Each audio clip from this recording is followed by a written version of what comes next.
So in the last video we talked about doing a budget. Did you take the advice and actually create one? Little call to action there.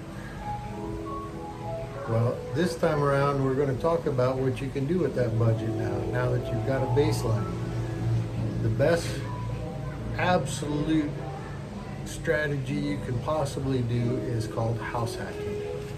Now this comes in many different forms, but basically you're reducing your biggest expense by having other people rent from you.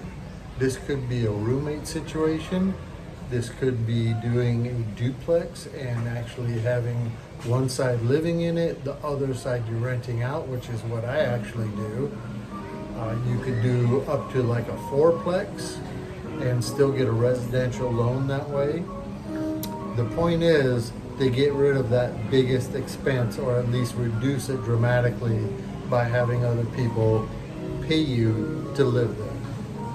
The second thing is to have a reduced expense with the second biggest expense you have, which is your vehicle. So all these brand new cars that everybody says they have to have because, oh my God, the reliability for your children has to be there. Well, guess what?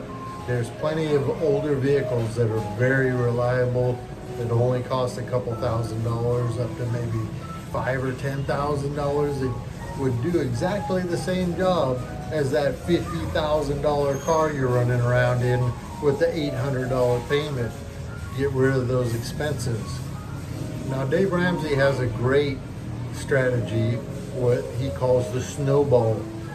So he says to take your smallest bill and pay that off. I really like that strategy because of the fact that you're getting the psychological benefits of getting wins. Okay, there's a lot of different things that you can do to help that budget out, and whether it's getting rid of your expenses with buying a bunch of video games, whether it's the coffee, whether it's the fingernails and the hair, whether it's any other stupid ass thing that you're doing to spend money on things that don't help your financial situation for your future. Okay, but the two really big ones are doing house hacking and getting rid of the big expensive car payments.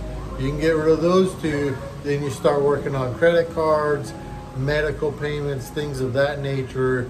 Get rid of those bills and snowball up. Okay, take those smallest expenses, get them paid off, take that money, roll it into the next smallest one, and run that sucker up until you get everything paid off.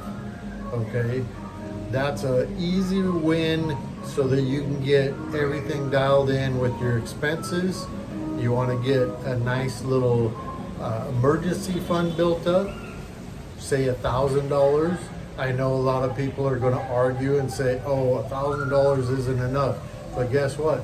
Most people don't have $1,000 for something like, oh, your tires need to be replaced.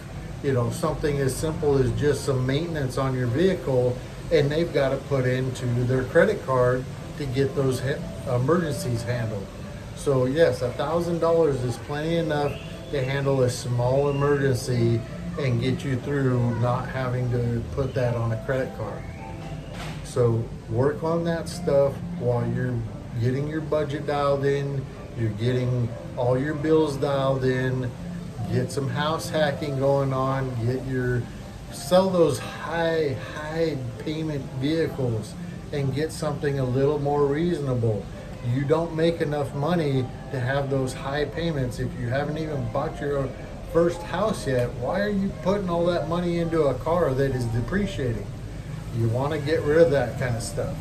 Okay, you got to get lean, you got to get mean, and you got to embrace the suck for a little while you're getting dialed in for your financial future.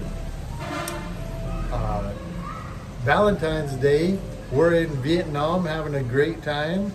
I hope y'all have a great day. We'll talk to you next time.